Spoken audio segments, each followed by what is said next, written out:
Tom's going to launch it. Yay! Welcome, everybody. We are live. Thank you, Anton. Thank you very much for launching that. We're here today with Erin Sparks. A quick hello, and we're good to go. Welcome to the show, Erin Sparks. Thank you, Jason Barnard. I tell you what, I've been waiting for that all day long. I really have. I was singing it to myself this morning, and you hit the dulcet tones just like I was hoping you would. Well, you're a special guest because you used to listen to Boo-Wah and Koala, so I put the Boo-Wah voice on. Thank you very much. That was specially for you. And today is Independence Day in Ukraine, so we have the Ukrainian flag colors at the bottom. That was a special treat for Anton and the rest of the people who live in Ukraine. Welcome, everybody. We're going to go into Erin Sparks's brand SERP, which is always the way we start. And we've got his brand SERP, and he has a terribly common name. And dominated by women. Yes, exactly. But interesting enough, one thing is it's very common, and the other is that you've got the Twitter boxes right at the top, so you can actually, without being famous or important or interesting, sorry, Erin, you can still get at the top if you've got that Twitter account that has that engagement, which is brilliant. And I didn't mean to insult you, but I kind of did somewhere deep down in my soul, I think. But if we go on to the next one, what I wanted to show was that absolute dominance of women. You're the only bloke with that name. Yeah, trust me, I know that. It's kind of like if you're ever listened to the Johnny Cash show, Johnny Cash song, A Boy Named Sue, right? So that's what I dealt with through my grade school years. So, so I guess that helps me get past a particular threshold. But yeah, I've been struggling with that, just trying to get the digital brand SERP dialed in. You've been helping me since we actually talked a while back on our show, and I'm going to be coming back to you for some more assistance. Brilliant. Absolutely. With great pleasure. I mean, tricky cases like yours are definitely the ones I like the most, trying to figure out how we can actually make some progress with common name, special problem that you have that nobody else that I know has. I'm getting confused. What I wanted to do is, you actually sound to me like you're interviewing me, so this is slightly confusing, but you have the most amazing studio. Can we see it? You absolutely can. So this is Edge Media Studios. We'll give you a tour. Jacob, man, is the creative studio, creative producer here. So we built this studio here in downtown Indianapolis. We've got a full sound absorption studio. It's not, there's a green screen here, but we have full control of our light panels. These are all sound absorption panels. We can drop in anything on the green screen. We've got a computer that's over the entire studio that allows us to DMX control all the lights, basically also not only control the RGB values, 16 million colors, but also the warmth of the colors themselves. So we can put anything into the green screen, bring it full screen during a broadcast. The entire studio has multiple cameras that are pan, tilt, zoom, remote control operated. Jacob, can you swivel up on one to see three? Maybe not. I don't even know what that means. You just said something that's complete gibberish to everybody. Right, no worries. So this is the back of the house. So you see a couple of the other cameras here. You're on another PTZ that he's actually remote controlling right now. Got another one over there. We got one in the center. So we've got multiple angles that we can take of any conversation. That's him saying hi right there. So right, okay, no, I love it. I mean, this is the whole point. You were showing off. Anton then tried to show off with StreamYard, and I think he did a very good job of kind of countering the incredible technological situation you have. But there's a reason that you have that, and that's why it was interesting to look at that. Because how many marketing agencies have a studio like that? Why on earth would you bother building that, other than you like to geek out and you think it's fun? Boy, you sound like my wife for a while. Why in the world would actually you build that studio? Yeah, so dates back to kind of the incept of our show. We've been doing Edge of the Web digital marketing show that you were on for 10 years. It's going to be coming up on 10th year anniversary in February. And we actually started doing this at a local radio station, a couple different radio stations, and just getting the digital asset and be able to move it into podcasting. So we were podcasting 10 years ago, but we were moving around from radio station to radio station, and they all have terrible aesthetics on the inside. And we were already recording cameras. They had shag carpeting on the walls, terrible lighting. So as our company grew, I looked at downtown as a new facility, larger square footage, with a focus on building a studio to be able to, a bit more self-interest of actually creating a better aesthetic for Edge of the Web. So we can do all the things that we just showed you here, but also for another way to be able to diversify our revenue stream, to be able to offer a podcast studio for the Indianapolis, Indiana audience, a corporate, anybody who wanted to come in and just create a podcast or a webcast. This studio has also got the regular possibility of actually going out and having a fully self-contained, it's basically an internet television audience or studio that we can actually go on location, be able to record keynote events, conferences, and do live stream, live action camera switching with lower thirds, graphics, and everything. And then you can come on and say breaking news. Absolutely. On Florida from Erin Sparks. Absolutely. Oh, can I do that? I would love to do that. It would make me so happy. You're more than welcome to, sir. Thank you very much. Now we're going to swap podcasting voices and do the podcast voice challenge throughout the entire episode. How low can you go? I can go very low. Yes, you can. Okay. Yeah, I've heard it. Anyway, that wasn't the point. The point was, what I found incredibly, the father of podcast, what I found incredibly interesting was the fact that you set all this up in order to educate your customers, your clients. Absolutely. Because, I mean, I look at this and I'm saying, why do this? But your initial podcasts were to educate your clients so that they understood better what you're doing for them. Well, originally it was on a local radio station, and we were taking that podcast, the audio file, and the technician at the time had no idea why I wanted that MP3 file. That's how far back we were in history. You're old. I am old. my Twitter posts are starting to show that, actually. So we were curating that at the time of our own broadcast to the local Indianapolis community. But this was to demystify and be able to help our clients understand all the convolutions of digital marketing. It's very challenging, especially if you've never done it before. And for digital marketers that are listening, we've all had clients that have been handheld, especially through search engine optimization, because it's so bloody ethereal. So we started to kind of break this apart and give, if you listen to the first shows, like 1 through 10, and please don't judge us on that. It was really step by step. What's the digital marketing steps that you should do as a business? Well, we started to pivot about 5 years into it, and we started to interview thought leaders. And immediately our intent changed, not only for education of our clients, but all of our team members were getting more and more education about the cutting edge skill sets that you need for digital marketing. So we've turned this into a fount of research and development for our team. And over the years, we've embraced almost every tactic that we are coming across with our thought leader. And we're interviewing people, blessed to be able to talk to people around the world. And they're giving us incredible information to not only share with digital marketing audience, but we're keeping our powder dry and our blades sharp all the time, learning more and more. In fact, even from our conversation with you, Jason, we dove into the brand SERP side of things and started to dig around into all that for our clients as well. I mean, I get these aha moments, and the team just rallies around these things. So it's a factor there. I do like that, even with the episode with you, Jason. That makes me feel great.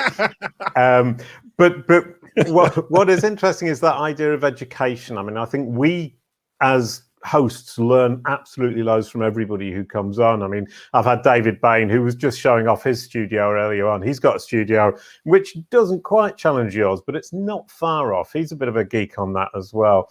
And Alessia, who's here as well, who's teaching me all about image optimization. How much do I learn from these people? It's amazing. And the information they share, and then being able to share that with the community, that's great. But one of the things that you were saying is it actually expands for your own business, your own client base, because it brings in new people.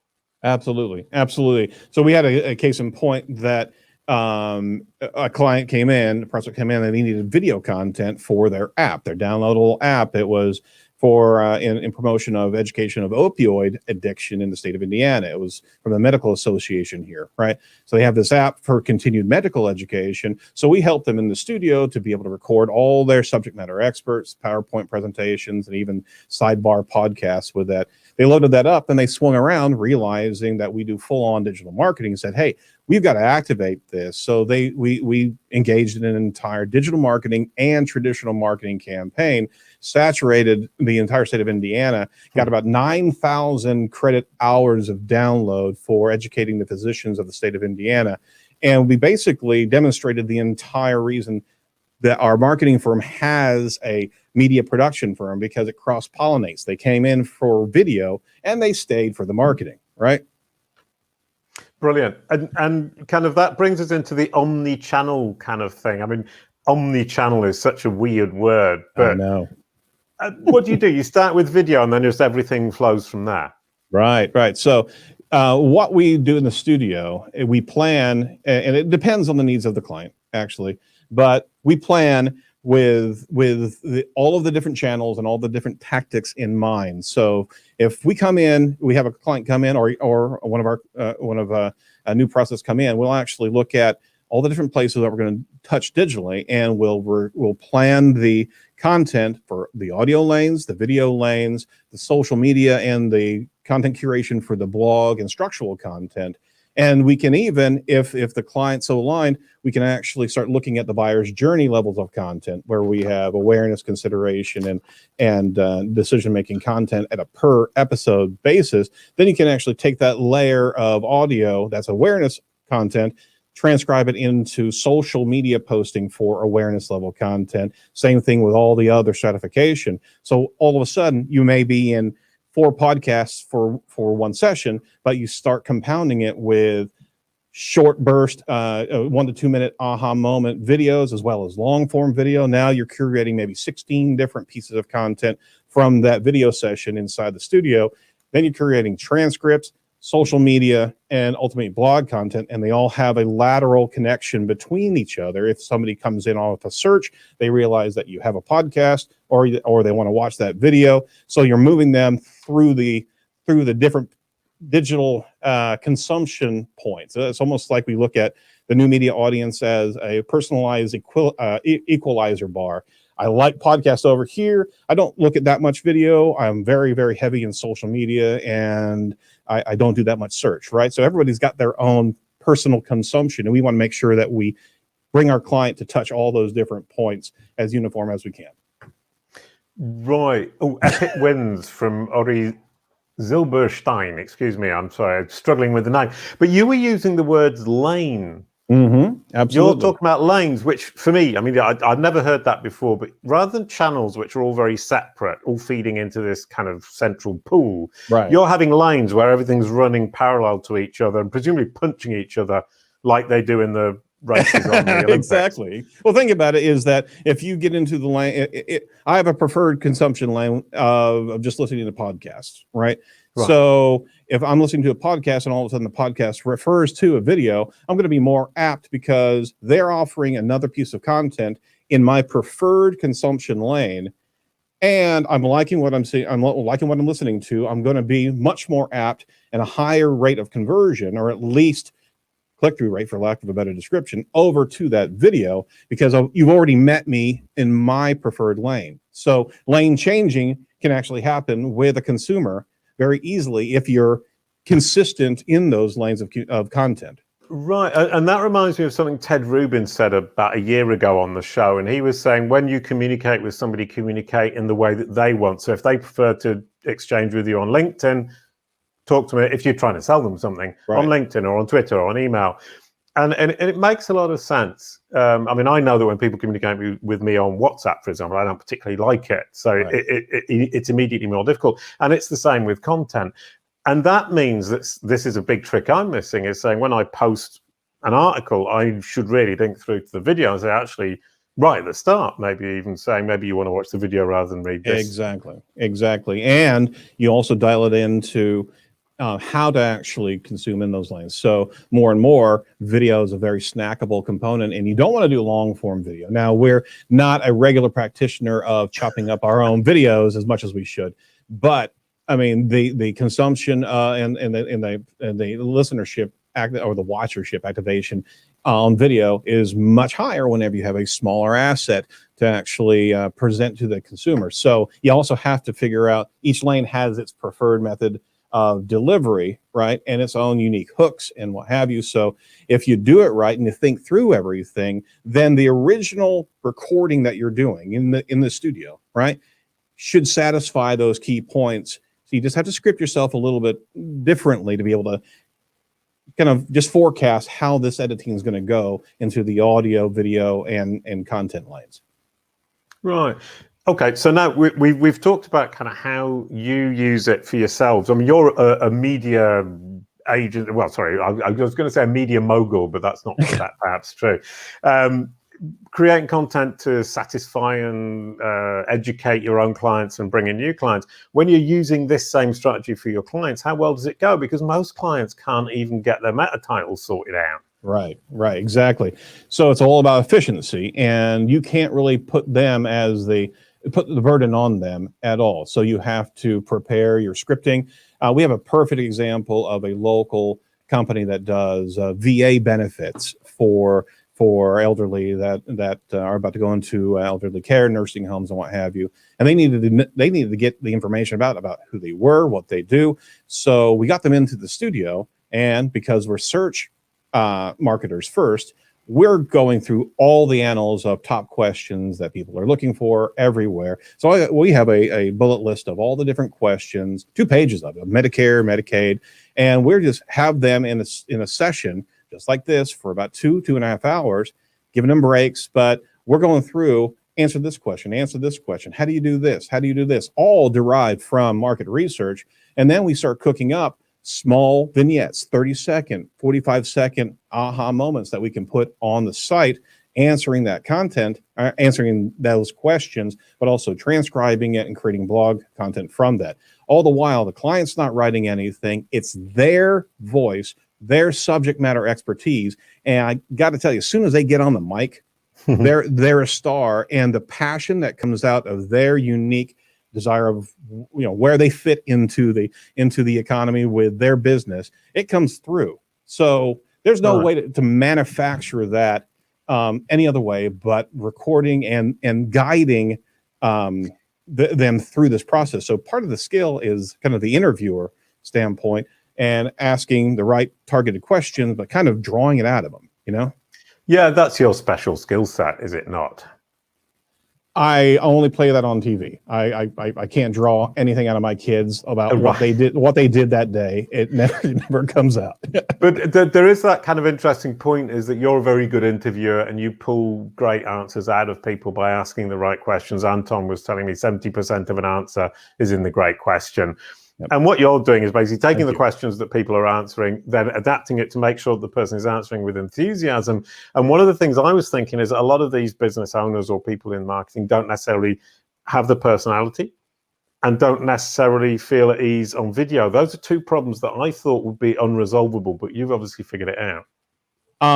It's how you ask the question and reduce the panic. So they're not doing live. They're not with a full focus, that understanding that we're going to make you look good, this, that, and the other.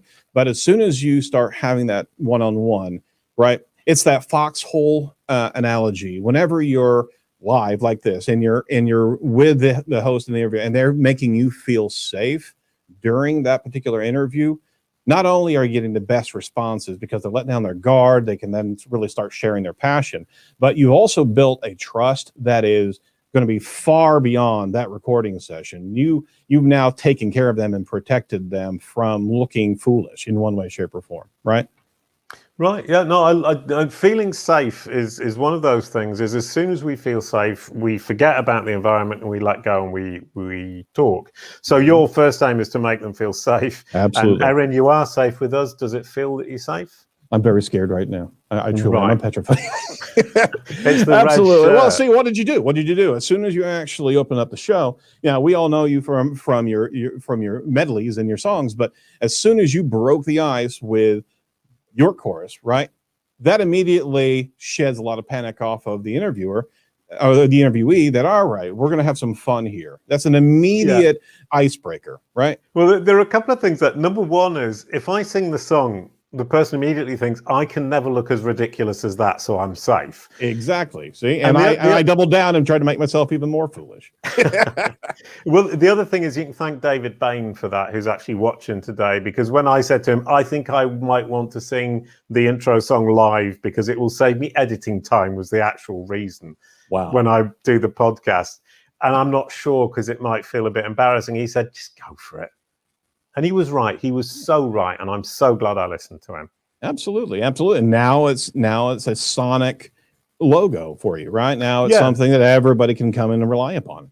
And it saves editing time, makes me look quite foolish, and makes the other person feel safe. And I think that's the key, is that the person is immediately kind of thinking, oh, they're disarmed and they're ready to go, which is great. Right. And when you don't sing, how do you do that? Because you don't sing, do you?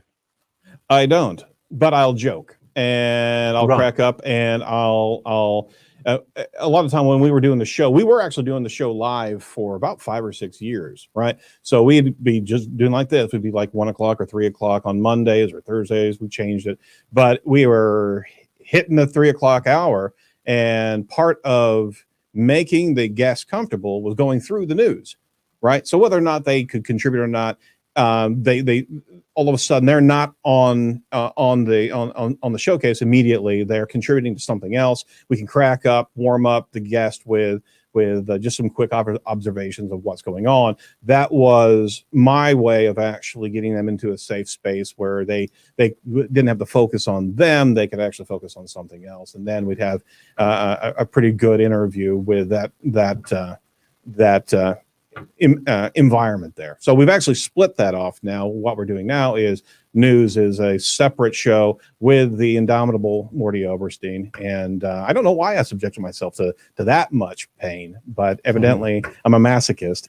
And then we actually just have a focused interview with our guests so we can dial in, still have a good camaraderie, but it's not live. So they're not in that fright mode nearly as much, right? Right. How many programs are you doing a week for yourself as opposed to for your clients? I mean, do you not spend immense amounts of time doing content for yourself? We do. And it's always a battle of efficiency, making sure that all of our clients come first. We have a new show that we do, and the new show is relatively quick to do. We do live recording with Morty and sometimes other guests. We just had Lily Ray on yesterday, and we were able to edit it and get the video out, get the audio out within a 24-hour period of time. And then we got the show notes page along with that. It also fuels social media after the fact, but we can pretty much get that out quickly because we've done it so long. The other pieces are the dual segment interviews that we do, and that takes a little bit longer because I want to make sure we get the interview well crafted audio from an audio standpoint. It takes a little bit longer to edit those, but we're pushing out maybe 2 to 3 productions each week for ourselves, and that's not only just a video product, but it's the audio lane, the content lane, social media lane. And it's also being sprinkled across not only Edge of the website, but also Site Strategics, which is our parent company. So we're curating that content of this is what we learned from this guest over on site. So it has a number of different touch points for each and every production. Well, I mean, so what just struck me about that, I was talking to David Bain earlier on, and the fact that you've got a process and that you can turn this around in 24 hours because you know exactly the steps you need to go through, the people who need to do which task, does that not then mean that in terms of business, people will come to see you because they're thinking, instead of me trying to do it, I would spend a week trying to figure all this stuff out, give it to you, it takes me 24 hours, and I don't have to do anything. Yep. And that's how we promote it, is that we have a system that, based on how aggressive you want to be in your marketing, right? Because each element takes its own time and effort to do. But we're looking at half, if not 3/4 the amount of effort as opposed to doing it individually. So if I'm going to create, 64 different social posts on LinkedIn, Twitter, and the like, right? That's a lot of effort if you're doing that. But if it's curated out of an originally recorded audio or video piece, it's a lot easier to hit those because we've already scripted it out. So we kind of write the social from the podcast itself.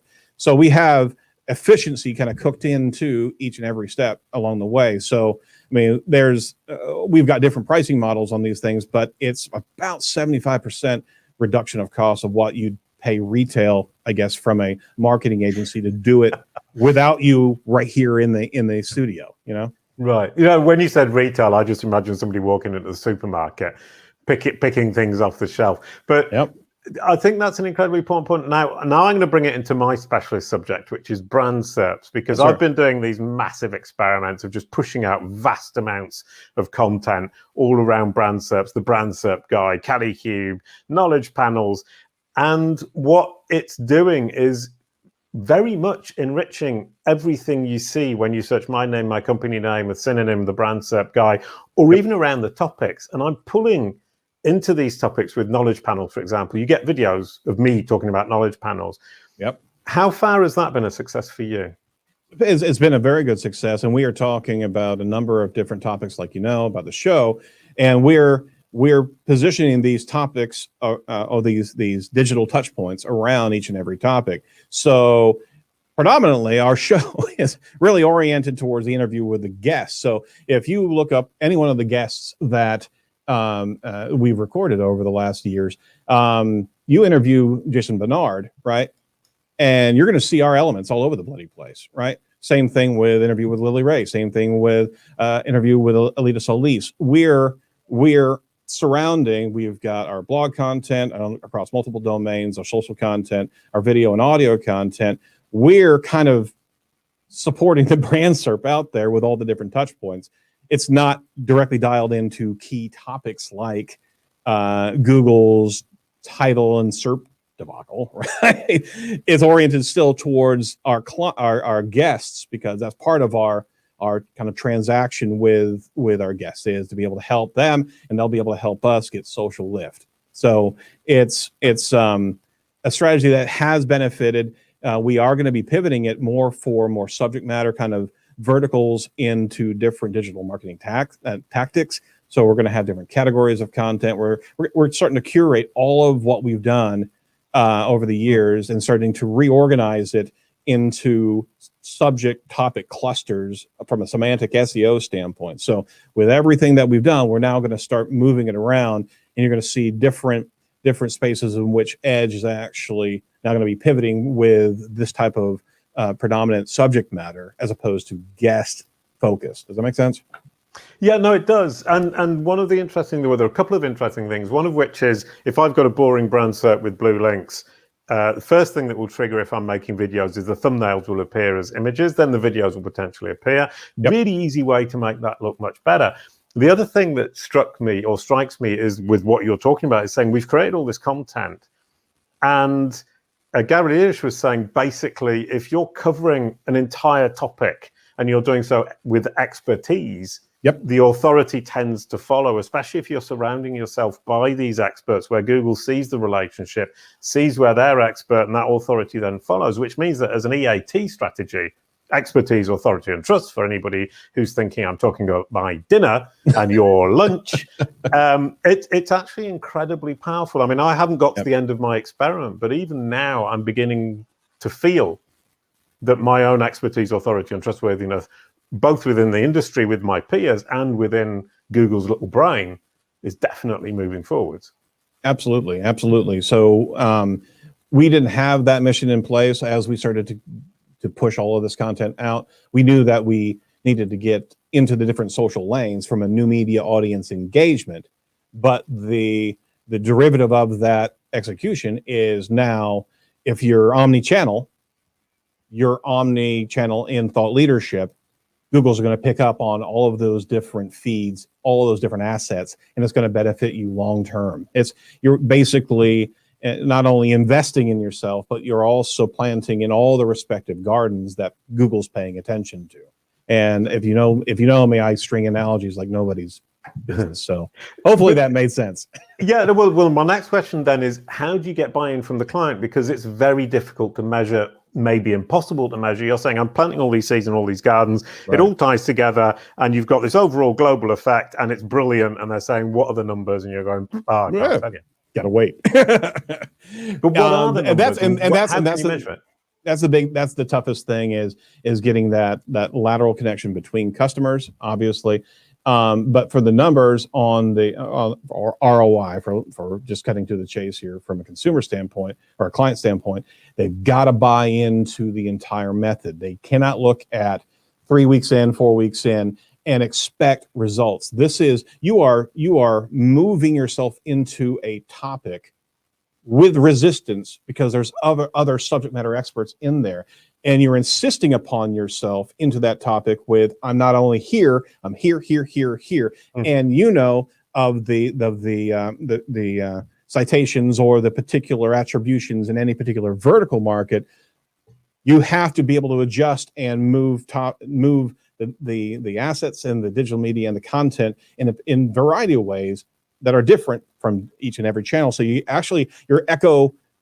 pinging into that marketplace and be able to find, okay, well, I really need to move this content here. I need to script it this way so we can actually find our home and get a response from Google over here, because this is a little bit different than this channel of information over here. So the customer or the client has to understand that this is a narrative digitally that you're bringing to Google to understand your fingerprint of information out there, and that it is unique, it is authoritative, and the only way to basically guarantee authority is consistency of communication. You can't fly one video, 15 social media posts, one blog post, and expect that that's actually a persuasive communication to Google. There's no way in heck to do that. You have to actually have a 3-year plan, a 5-year plan, and that client has to be committed to that level of authority. That's the separation of the wheat from the chaff. A lot of clients don't get that they're persuaded by the immediate results of PPC, not the long burn of authority creation inside of the digital marketplace. It's tough. Yeah. Oh, definitely tough to convince people. I mean, there you go. We've got a question. What would be good KPIs to then get clients to stay longer and commit long term? I mean, that for me was kind of the question that that Ori has brilliantly asked, that much more clearly than I did. Right. What can you say to the client? This is what we're going to measure, and this is how we're going to keep you on board. So another point of repurposing of content is also internal content to existing customers. So taking the same type of, so we also do a newsletter each and every week from our own show. So we're curating that and pushing it in front of our newsletter user base as well as our clients. So every one of our end of month reports or beginning of month reports that we're sharing with our digital marketing clients, guess what? We're also tucking inside of each and every report email one of the show pieces of material that we've done. So I then again continually improving the authority to our own clients. But part of a KPI is actually utilizing that production to be able to enhance attrition rates of your customers, be able to have additional dialogues. And sometimes the easiest way to see how well that investment is paying off is getting this information in front of an existing client, and they say, oh, wow, I had no idea that you do this service or this service or this service. And all of a sudden, now they're paying 3 times as much because they had no idea that you were this diversified in your different services. So those are the first touch points of that bell ringing for a customer or one of your clients is, wow, I can actually leverage my existing clientele just by communicating to them who we are, what we're doing, and how we do it, right? Yeah, no, 100%. Who we are, what we do, and I add to the third one is who your audience is, but that's for Google. But yours is perfect for the client situation. But it is actually saying, and this is something people, in my experience, totally miss, is I have an existing client base or I have an existing audience, and I should start by making the most of them before I start looking at the keyword gap with my competitor and getting envious. I call that envy SEO. Yeah, absolutely. And the idea of saying I have clients, I have an audience. How can I best leverage who I already have? But one of the questions I wanted to ask now, having made my wee statement and a bit of a moan about keyword gaps, is how important is the details? And I think people see them as details, but I don't believe they are, of tying these lanes together, of tying these different chunks of content so that they do make sense and that you can skip between lanes. Absolutely. It's very important because, like I was kind of giving an analogy before, everybody has their new media audience digital consumption equalizer bar, right? You're not in just Can I just one make a lane. point? Anybody who doesn't do sound won't have any idea what you're talking about. That's true.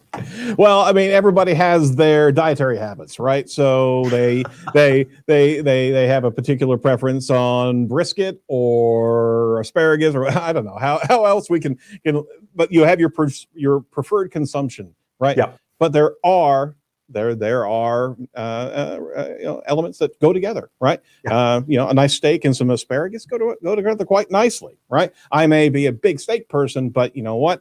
It's a great accoutrement, and it can actually even persuade me longer to eat more in the green lane, right?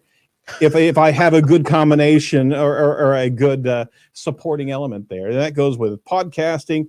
If I'm a podcast consumer and you lightly tell me that there's also an expanded video about this very subject, right? You're just going to persuade me over there, and I'm going to be more highly qualified to convert with you in the other areas once I land into that other lane and see that you're taking care of me nicely. You're not hitting me over the head with sales. You're expanding my query, expanding my interest. So the cross-pollination of these lanes is incredibly important. And again, it's that whole point of you don't need more audience. You need to be able to move your audiences into these other areas that they're going to value more, because you're giving away. The best thing is giving away your content, your information, and let them know how difficult it is and how easy it would be to join you in their merry crusade of authority, right? Right. No, brilliant. I do deeply admire the fact that I threw a curveball at you with the equalizer thing, and you segued beautifully into food and dietary habits. Absolutely stunning, because I regretted it when I said it. I thought, oh no, I've thrown him a curveball. But Anton taught me that very early on when I started working with him, is if you share, your audience builds. And Absolutely. What you're saying then is, I don't need to keep all of this secret, because what I'm offering is the value of being able to apply all this. And in your case, and David Bain's case, is saying I can actually do it quicker, more effectively, Absolutely. And simpler. Exactly. Is that you define, anybody can do these things, but why would you waste your time in learning and optimizing? We've been doing this for 10 years. There's something there of just that investment of effort that makes us much more skilled to deliver your message the way you want it in all of the well-practiced lanes. We're also adapt and agile to be able to find new areas where we can actually get your narrative out there. Why would you, as a customer or client, waste your time trying to figure that out? Back to the KPI thing, I didn't want to just gloss over as the initial KPI of customers, but there certainly are early KPIs to get the customer or the client to adopt it more, and that is the amount of time listening, right? As opposed to the downloads, it's about the amount of time listening, as well as the cross connection of the audio asset to the show page, to the play of the video. You can see that type of behavior inside of analytics, which is beautiful. So you can see that user now consuming another different pieces. That can be a huge persuasion point to a new client that's embarking on this voyage. This is what you should expect here. This is what you should watch now. Don't watch at the numbers. You're not going after 10,000 downloads. That is only built with the compounded effort of all of these different lanes over time, right? But you can train them on what to watch now. Right, yeah, and kind of just made a really important point. It's the compound effect that is the key here, and the impatience of thinking I want immediate results. I mean, the traditional SEO is saying, oh, I'm going to write an article about baking cakes, and I will rank #1 and get boatloads of traffic, and I can prove to everybody that I'm doing a great job. My boss will be terribly happy. Yep. And the compound effect is what you're talking about, which is to build all this content that builds in Lego blocky style on each other and builds an ecosystem. Absolutely, it does, and it also gives the consumer of that content a vertical to go through, right? So Joe Martinez over at Pay Media Pros has an incredible YouTube channel, and they've been just chipping away and being able to create explainer videos, very detailed videos of how to toggle this to be able to get this result. And it's not just glossing over the key concepts, they're getting into it. So you can actually go into one video and see the entire series, and now you're hooked. Literally, you can go all the way through, and they're giving so much away, but what are they doing? They're doing the exact same thing I'm talking about. Yeah, they make it look easy. Yeah, I'm getting educated, but boy, it'd be a lot easier just to pay Joe than to try to learn all this. So there's the compounded fact of investment of this media guarantees that you're going to have a stronger and stronger a stronger and stronger level of authority, because all these pieces of content are interrelated, right? But it also has a higher and higher conversion rate over time, because people realize you've done all this. There's a lot to do. Why don't we just hire them to do our work, right? Brilliant. Oh, I couldn't have concluded that better. That was a beautiful little last speech. Thank you very much, Erin. Delightful. I'm going to say thank you to you. Thank you to the people who were watching. That was awesome. We got loads of comments, and it was great. And it's lovely to see people like Mordy and Alessia and David all watching, who are all great friends. For next week, we've got Eli Schwartz, rather. Oh, very cool. Ranking signal versus ranking factor. I thought that was delightfully contentious. So I thought that would make a great topic, and Eli is a delightful chap who knows his stuff. So please do join us next week for Eli. And for today, we're going to say goodbye to Erin with a little song. A quick goodbye to end the show. Thank you, Erin. You're so welcome. I thought I'd give you the worst song ever on the series. Wow, I appreciate that. Now it's going to be my ringtone for you. Thanks so much. See you later. Thanks a lot, man. Yes, sir.